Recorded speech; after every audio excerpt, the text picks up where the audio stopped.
آپ میں ہر فرد اپنے علاقے کی ایجوکیشن کی ذمہ داری کو محسوس کرے. آج ہمارے ہزاروں بچے تعلیم نہیں حاصل کر رہے ہیں، غربت کی وجہ سے، کسی اور پریشانی کی وجہ سے، یا ماں باپ کی جہالت کی وجہ سے. عالم تو یہ ہو گیا ہے بامبے میں مسلم محلوں کا کہ میں اکثر رات کو دیر سے تقریر کر کے آتا ہوں، دیکھتا ہوں لوگ تاش کھیل رہے ہوتے ہیں، پکوڑے پک رہے ہوتے ہیں، لذت کام و دہن کی بات ہو رہی ہوتی ہے. صبح تک وہ جب جاگتے ہیں تو بچوں کو اسکول کب بھیجتے ہوں گے، بچوں کی پرورش کیسے کرتے ہوں گے، بچوں پہ محنت کیسے کرتے ہوں گے.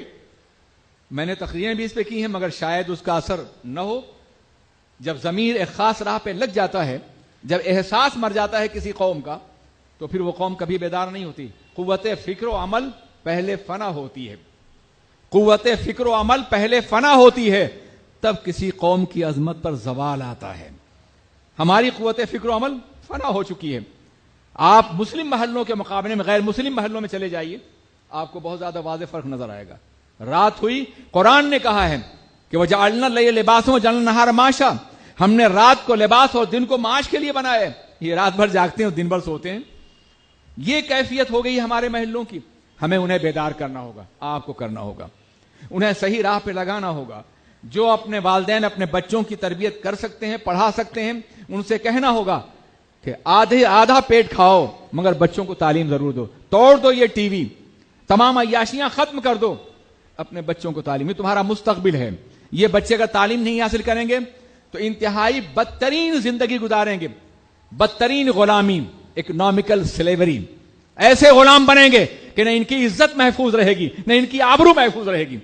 دنیا کی پسماندہ قوموں کا جائزہ لیجئے. کئی ہزار سال سے جو طبقہ پسماندہ تھا، اس کی عزت تھی کوئی؟ اس کی کوئی آبرو تھی؟ اس کا کوئی وقار تھا؟ اور آج وہ طبقہ اٹھ رہا ہے اور اس کی جگہ ہم لے رہے ہیں. وہ طبقہ اٹھ رہا ہے، اس کے اندر بیداری پیدا ہو چکی ہے، اس کے وسائل ہیں، اور ہم وہی جگہ لینے جا رہے ہیں.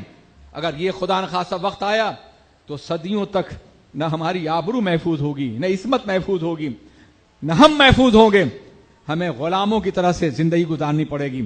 اس غلامی سے بچانے کے لیے ہمیں اجتماعی محنت کرنی پڑے گی مکمل طور پہ. اور اس کا طریقہ یہ ہے کہ جتنے بھی افراد ہیں، آپ پورے شہر کو سنبھال سکتے ہیں، اپنے محلے کا جائزہ لیں، دیکھیں کون سے بچے پڑھ رہے ہیں اور کون سے بچے پڑھ نہیں رہے ہیں. نہیں پڑھ رہے ہیں تو نہ پڑھنے کے اسباب تلاش کریں اور ان اسباب کو دور کرنے کی کوشش کریں. ان وجہوں کو، اگر غریب ہیں، فیس نہیں دے سکتے، آپ فیس دیں. اور صرف یہی نہیں بلکہ جو بچے پڑھ رہے ہیں ان کے لیے ایکسٹرا ٹیوشن کا انتظام کریں. میتھ ہے، سائنس ہے، لینگویج ہے. آپ انہیں ہفتے میں ایک روز ٹائم دیں تاکہ وہ ہیوی ٹیوشن سے بچنے کے لیے اپنے اپنے محلے میں خود پڑھیں. آپ علماء سے بھی کام کرا سکتے ہیں، اور طریقہ یہ ہے کہ علماء 1 یا 2 روز تک دین کی تعلیم دیں اور آپ لوگ انہیں سیکولر ایجوکیشن دیں، کالج کی تعلیم دیں. نتیجہ یہ ہے کہ وہ دینداری بنیں گے اور اس کے ساتھ ساتھ بہترین رزلٹ بھی لائیں گے. بہترین رزلٹ لانا بے پناہ ضروری ہے آگے بڑھنے کے لیے. ہمارے سامنے بہت سے موانعات ہیں، بہت سی دشواریاں ہیں. ہم آگے بڑھ سکتے ہیں تو اپنی کوشش اور محنت کی بنیاد پر. یہ عذر غلط ہے کہ ہمیں نوکری نہیں ملے گی. ایک ایجوکیٹڈ انسان اپنے دل سے اتنا مطمئن ہوتا ہے کہ فاقہ بھی کرے گا تو بھی باعزت رہے گا. وہ فاقہ بھی کرے گا تو اس کا دل مطمئن رہے گا.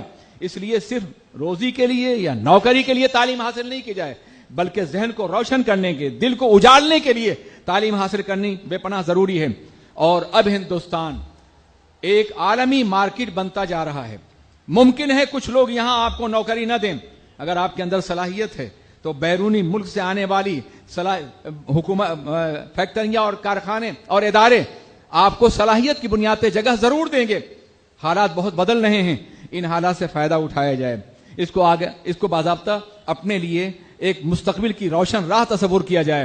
ہم میں کا ہر فرد اپنے علاقے میں ایسے ٹیوشن کے اسکول قائم کرے یا جائزہ لے کہ کون سا بچہ پڑھ نہیں رہا ہے اور اسے پڑھانے کی کوشش کی جائے تاکہ 100% ایجوکیشن ہمارے معاشرے میں عام ہو سکے.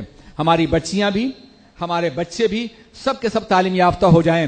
اگر ایسا ہوگا انشاءاللہ تبارک و تعالی تو ہمارا مستقبل روشن ہے. ہم صدیوں کی مایوسیوں کو چند سالوں کے اندر دور کر سکتے ہیں اگر ہمارا عزم محکم ہو، ہمارے ارادے مضبوط ہوں، اور اگر ہم دین کے لیے کچھ قربانی، وقت کی قربانی دینے کے لیے تیار ہو جائیں تو یقیناً ہم کامیاب ہو سکتے ہیں۔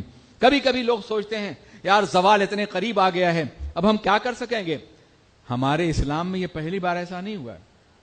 20ویں صدی کے آغاز سے پہلے آپ نے دیکھا ہوگا کہ کوئی بھی مسلم ملک آزاد نہیں تھا سوائے ٹرکی کے، اور جس کے کنٹرول میں حجاز مقدس تھا۔ سارے ممالک کالونیوں میں تبدیل ہو گئے تھے اور بدترین غلامی کو جھیل رہے تھے۔ مغرب کی کالونیاں بنے ہوئے تھے ہمارے ممالک۔ اس زمانے میں علامہ شبلی نے کہا تھا کہ مراکش جا چکا، فارس گیا، اب دیکھنا یہ ہے کہ جیتا ہے یہ ٹرکی کا مریض سخت جاں کب تک۔ مگر اس زمانے میں ایک امید کا شاعر تھا اقبال، اس نے کہا تھا اگر عثمانیوں پر کوہ غم ٹوٹا تو کیا غم ہے کہ خون 100,000 انجم سے ہوتی ہے سحر پیدا۔ 100,000 ستارے ڈوبتے ہیں تب صبح ہوتی ہے، ڈوبنے دو ان ستاروں کو، صبح آئے گی، مگر اس کے لیے تیاری کرنی ہوگی۔ ایک ایسی صبح کی جو ایمان کی صبح ہو، عقیدے کی ہو، علم اور فکر کی صبح ہو، رسول پاک کے مقدس نظام کی صبح ہو۔ وہ صبح ضرور آئے گی بشرطے کہ آپ سب اپنے اپنے طور پر کام کر لیں، ہم بھی تیار ہو جائیں، آپ بھی۔ آپ پڑھے لکھے لوگ ہیں، زکوٰۃ تو ادا کرتے ہوں گے 2.5% آپ مال کی، 2.5% ایجوکیشن کی زکوٰۃ بھی ادا کر دیجیے۔ یہ اپنے ٹائم کا 2.5% غریبوں پہ خرچ کیجیے۔ آپ جوان ہیں، صحت مند ہیں، توانائی ہے، آپ 2.5% اپنا شباب اپنے بچوں کے لیے لگا دیجیے، اپنی قوم کے لگا دیجیے۔ قوم کا کوئی فرد ہو، کہیں کا ہو، آپ کو جانتا ہو یا نہ جانتا ہو، آپ ان کے لیے محنت کرنے کی کوشش کریں۔ اللہ آپ کی جوانی بھی سلامت، آپ کا سرمایہ بھی سلامت رکھے گا اور آپ کا علم بھی بڑھاتا چلا جائے گا۔ میرے عزیز ساتھیو، یہ ایک مشورہ تھا جو میں نے دیا ہے، خدا کرے کہ اس پر ہم بھی عمل کر سکیں اور آپ بھی کر سکیں۔ السلام علیکم ورحمۃ اللہ وبرکاتہ۔ کہ جس نے ماں اور باپ کو کا دن منانے کے لیے دن میں 5 مرتبہ حکم دیا ہے۔ ہم ہر نماز میں کہتے ہیں رب